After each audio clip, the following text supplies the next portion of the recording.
My, oh my, were the Kansas Jayhawks a surprise last season? The Kansas Jayhawks were a team that burst onto the college football scene last year. Started out, I believe, was it 5-0?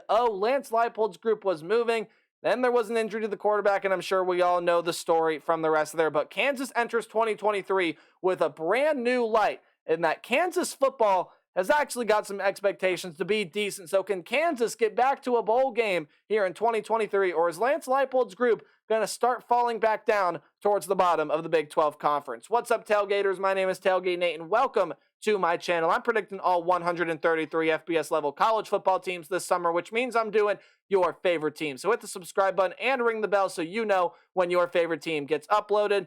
And hey, if you want to, you can help me support my channel in more ways than just that. Hey, you're doing one right now by watching the video while you're here. You might as well like, comment, share, and do anything else that you are willing and able to do to help interact and support my channel. Again, whatever you guys are able to do, I will greatly, greatly appreciate and accept. I thank all you guys for the support on the channel as of late. Let's talk about the Kansas Jayhawks in 2023. This is a very interesting team coming into next year. Hey, how do we do preview predictions around here? We take a look at the roster overview, take a look at who the team lost, who's coming back, and who's coming in through the transfer portal and recruiting class, as well as taking a look at the 2023 Jayhawk football schedule and giving it a good old-fashioned game-by-game preview and prediction. So without further ado, let's talk about the Kansas Jayhawks here in 2023, shall we?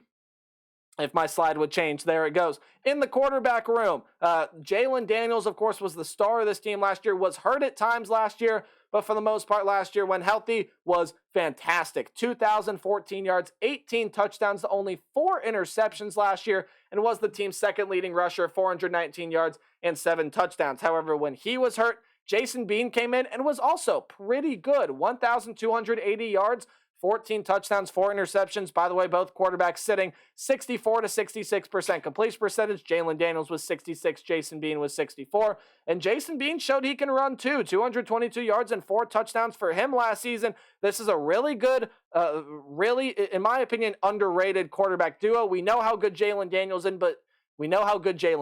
is, my apologies. But Jason Bean, pretty good quarterback in his own right there. He's going to stay to help back up Jalen Daniels. This is a really good 1-2 punch at quarterback. Of course, Jalen Daniels is going to be your starter. He definitely has the higher ceiling of the both of them, and I think we've seen that. But Jalen Daniels, Jason Bean, very good quarterback room for the Kansas Jayhawks here, at least to what they showed last year. In the running back room, you do lose Kai Thomas, 53 carries, 162 yards, and 2 touchdowns. Was not as effective as Kansas would have liked him to be last year. However, you are going to get some good returners coming in here. Devin Neal comes back, a 1,000-yard rusher from last year with 1,090 yards to be exact, and 9 rushing touchdowns. Daniel Highshaw, 259 yards and 5 touchdowns. And then Savion Morrison comes back to this team as well. You're also getting a transfer coming over in Dylan McDuffie, who transfers over from Georgia Tech. 3-star rated transfer according to 24/7. Good depth at the running back room for the Jayhawks here. In the wide receiver room, hey, a lot of pieces come back here as well. The 3 that I've listed were your top 3 receivers among wide receivers last year. Lawrence Arnold, 716 yards, 4 touchdowns. Luke Grimm, 623 yards and 6 touchdowns. And then Quentin Skinner had 440 yards and 5 touchdowns for this team last season. In the tight end room, you do return your top 2 leading receivers there. Mason Fairchild and Jared Casey both come back to this team. Fairchild with 443 yards, tied for the team lead with 6 touchdowns. Casey, 224 yards and 4 touchdowns for him last season. This is a really good offense for Kansas, and they're led by an offensive line that loses Earl Bostic, but does return Mike Nowitzki, Dominic Pooney, Michael Ford, and Dre Dyron. Apologies if I said that last name wrong. And getting a transfer over into Logan Brown as well to help bolster that offensive line. A former 5-star out of high school and a 3-star rated transfer, or 4-star rated transfer, my apologies, reading the wrong guy, over from Wisconsin. So really, really good player there. Should be a nice boost on the offensive line, and this is a great offense for Kansas that has the potential to be really, really good. However, the problem with this team last year was defensively, and let's see what they lose from last year and what they return as well as transfer in. There are some good players still there, but a lot's going to be gone off this defensive line. Caleb Sampson, Malcolm Lee, Eddie Wilson, and Sam Burt are all gone off of this defensive line. All really, really good players. However, your leading tackler among those coming back on the defensive line is Jeremy Robinson. Had 3 sacks last season, so a pretty good number there for him. Hayden Hatcher and Caleb Taylor will also be returning to this defensive line, as well as getting some transfers coming over to help as well. Devin Phillips comes in from Colorado State. And then Patrick Joyner comes over there as well. He is over from Utah State to help bolster the defensive line. In the linebacker room, Lonnie Phelps, who was the team's leader in sacks last year, 58 tackles, had 7 sacks. He is going to be gone. Eric Gilliard is going to be gone, as well as Lorenzo McCaskill, all of those pretty good players in the linebacking unit for Kansas last year. You do return Rich Miller, Craig Young, and Taiwan Berryhill. They're all going to be coming back to this team. Miller and Young, two of the top 3 tacklers on this team last year, and Young had 4.5 sacks last season, as well as transferring in J.B. Brown. He's coming over from Bowling Green. In the defensive back room, well, pretty much everybody comes back here. Kenny Logan was your leading tackler, did have 2 interceptions, 106 tackles. He comes back. Mello Dotson, O.J. Burrows, Marvin Grant, Kobe Bryant led the team with 3 interceptions and 9 passes defended, as well as a pick 6 last year. And Kalon Gervin all come back. So this really experienced secondary on a defense that, well, definitely has a lot to improve upon, but the talent is there for this Kansas team to really start making a jump in the Big 12 Conference, much like they did last season. And we know the story with the offense. It's going to be good. Your head coach is Lance Leipold, offensive coordinator. I will butcher this last name. I apologize. Andy Cottlenickel, and defensive coordinator in Brian Borland.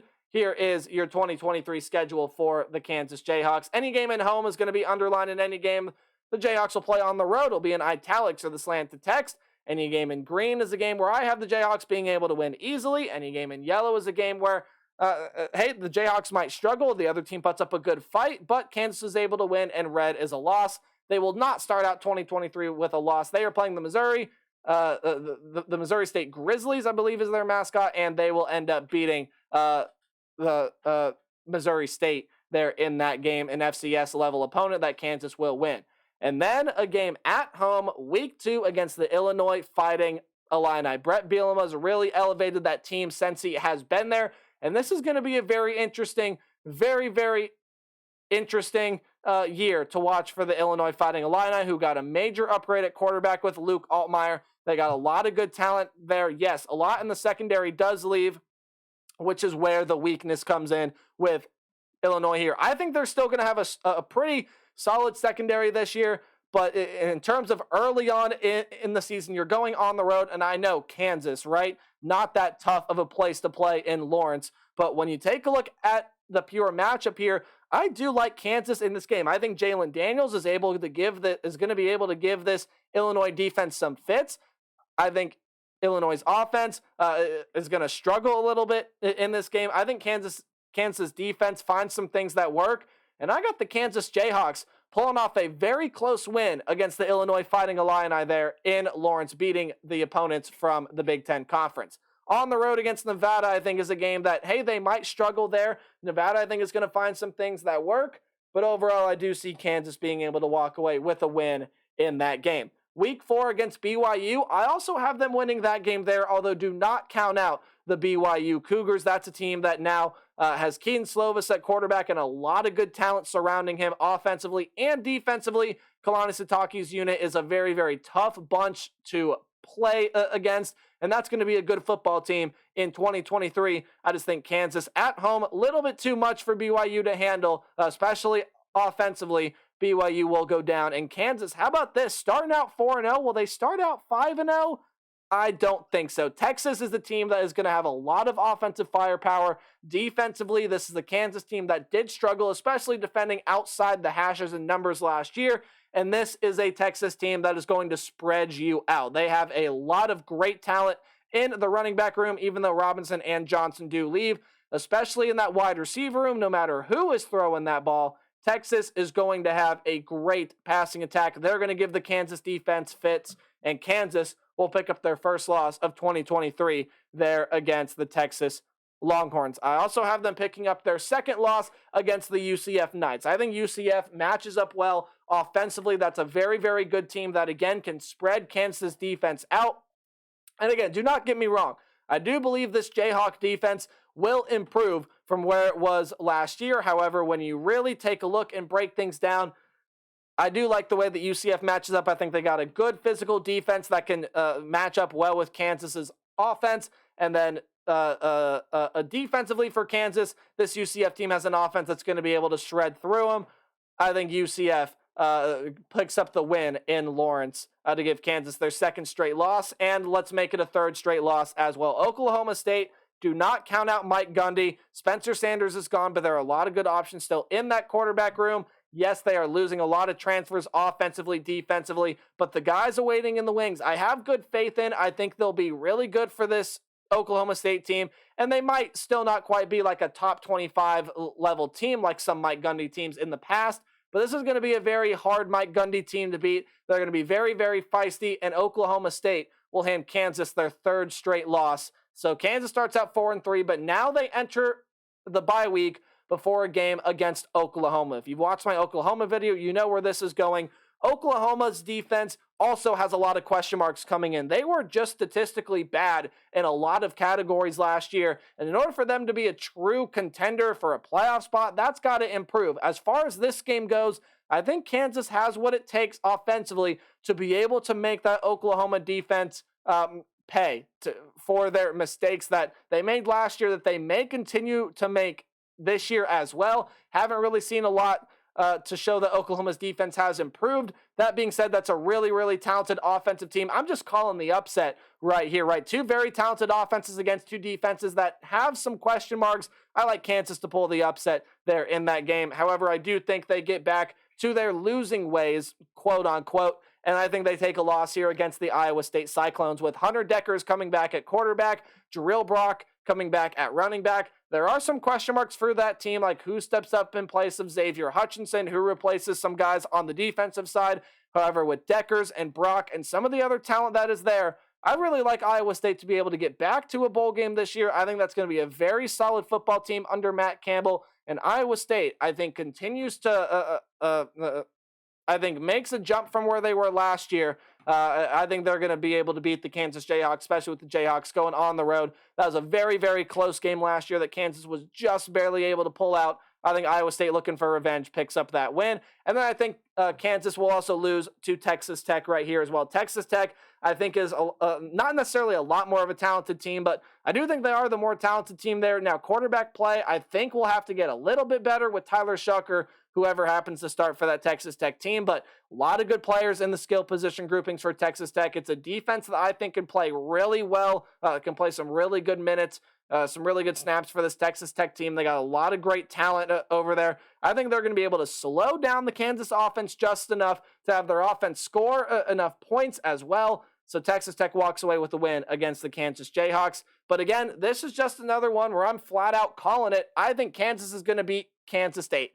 Kansas State loses a lot in that secondary, and Kansas has the passing attack with Jalen Daniels to make them pay. Not only that, Daniels can worry you as a threat outside of the pocket as well. He's shifty, and if he gets in to that second level in the secondary, goodbye. I'll need to see quite a bit from that Kansas State secondary to help change my mind. And then Cincinnati's the team that I think is going to struggle this year with Scott Satterfield at head coach. There is still some good talent, but a lot of it leaves with Luke Fickell, who's gone over to Wisconsin, and a lot of the talent goes elsewhere as well. So Kansas, I have finishing with a 7-5 record. Hey, that's improvement from where they were last year. I believe they were 6-6 at the end of last year. This is a team that is trending in the right direction. As long as Lance Leipold is that head coach, I believe they will continue to do so. Kansas, I got going 7-5 in 2023. Let me know your thoughts on the Jayhawks in the comment section below. And as always, remember to play hard but tailgate harder. See all you guys in the next video. Goodbye.